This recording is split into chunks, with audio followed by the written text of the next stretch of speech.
Hello，大家好，Timeline Jackie。我哋今日講下 PP 嘅女裝。今日講嘅型號係7010R，紫色面呢一隻。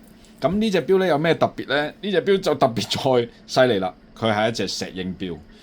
冇睇錯，大家可以睇到佢支秒針咧係跳下跳下嘅。咁一隻石英錶有咩好講呢？咁我當然作為一個死錶佬嘅話，就梗係講翻呢啲市場上嘅價錢問題啦，同埋行情上嘅問題啦。咁我相信絕大部分嘅錶友咧都對呢個石英錶冇乜興趣㗎啦。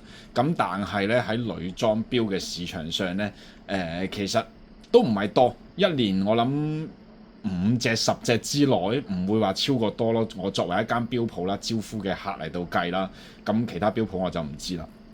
咁係都會有女仔嘅客會買石英錶嘅，男仔嘅客呢，我一年都遇唔到超過2個，即係唔好話3個啦，2個都遇唔到。因為正常嘅錶友呢，講真使得幾十萬嘅，就梗係買一隻自動錶啦，唔會買石英錶啦。雖然石英錶係方便好多，但係在於女仔嘅角度嘅話呢，佢哋你同佢講一部車副引擎有幾勁嘅話呢，我相信呢女仔嘅話呢係唔會對佢感到興趣咯。你同佢講話，呢部車有條頂巴嘅，咩叫頂巴？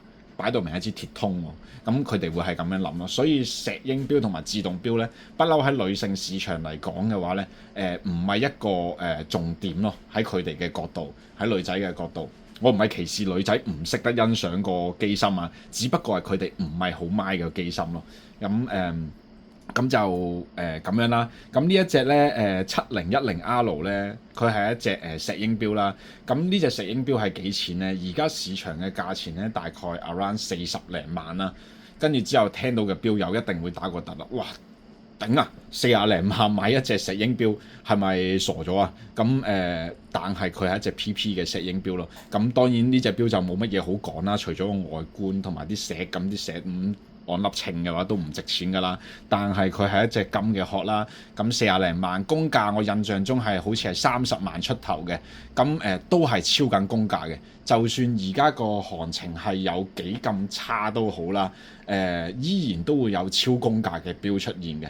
咁呢隻錶咧喺上年咧，若果有錶友想買嘅話咧，喺 PP 度買咧，可能之前有買過一啲Jazz Watch 嘅時候咧，都有機會配得到呢一隻錶嘅。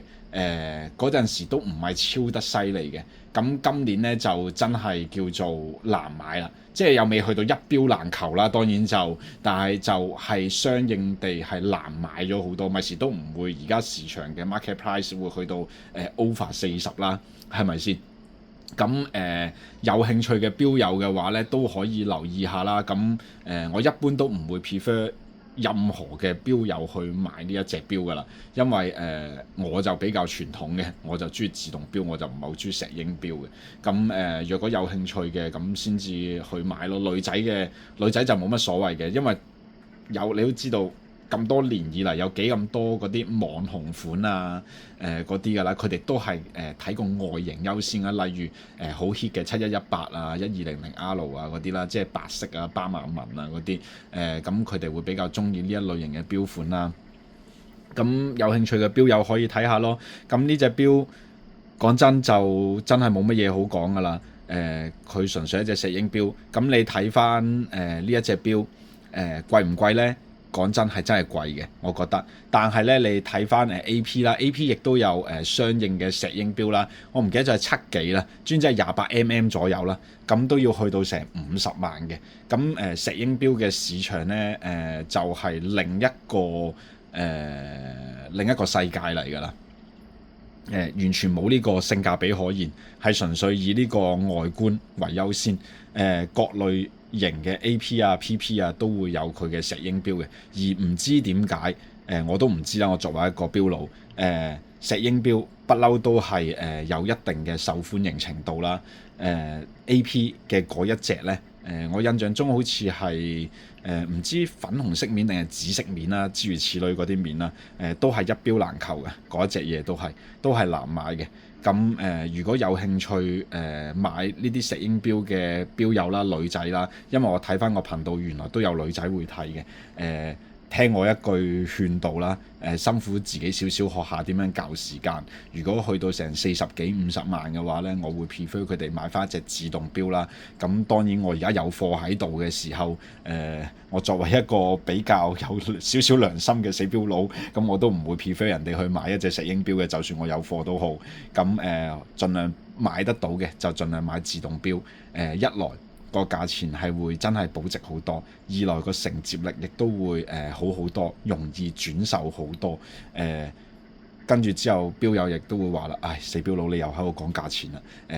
我哋香港人係咁噶啦，一定係要睇錢行頭噶啦，唔通你而家行出街見到啲樓你中意嘅，咁樣眯埋眼去買咩？唔可以咁樣噶嘛，係咪先？咁錢要使得其所噶嘛。咁如果係諗住買中意女裝款嘅，亦都有好多女裝款嘅自動錶嘅。想知道更多嘅，可以 WhatsApp 我。跟住之後，我可以介紹一啲女裝款嘅自動錶，或者相應保值嘅，第日放手能力會比較容易啲嘅。就算 Touchwood 你唔中意放俾錶鋪，你自己去賣都會比較容易賣啲嘅錶款俾你哋咯。如果係真係好中意呢啲款嘅，而淨係得石英錶嘅，咁冇辦法啦。你中意嘅時候，你就可以用你嘅大絕啦。有錢就係任性啦，咁你咪照買咯。你唔介意到時候嘅放售能力嘅時候，咁就可以照買嘅。咁但係我可以俾個心理準備你啦。一隻自動錶，大概市場嘅接受能力啦，女裝啦，around 大概8-5折左右，一啲熱門嘅款。如果唔熱門嘅款嘅時候呢，會 under 呢一個數字嘅，即係講緊你用一隻30萬買嘅錶，你到時候放售嘅時候，可能係得返32萬。咁跟住之後呢，如果係一隻唔熱門款嘅時候，可能 under 30萬，即係講緊40萬嘅錶啦。你照對返個折頭啦。咁如果係石英錶嘅話，會更加之低，除非佢係一隻勁 hit 嘅錶款咯。真係市場上完全冇晒全新啦，二手啦得你一隻啦，咁你可以任叫噶啦。但係so far 喺呢個熱賣嘅時候啦，炒價好貴嘅時候，亦都冇出現過呢個情況嘅時候。而家喺跌市嘅時候，會唔會出現呢個情況呢？我亦都唔覺得會出現呢個情況。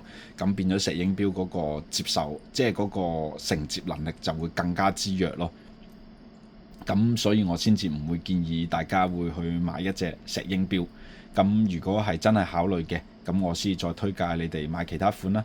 咁女裝款呢，我就好少可介紹嘅。如果你哋係有啲乜嘢女裝錶款係想知道嘅、想睇嘅，而我入開貨嘅，我可以拍俾大家睇。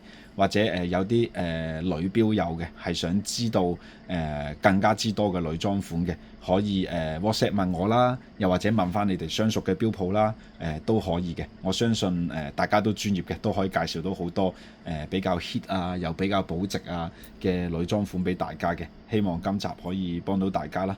咁有啲乜嘢我哋下一集就再見啦。好啦，拜拜。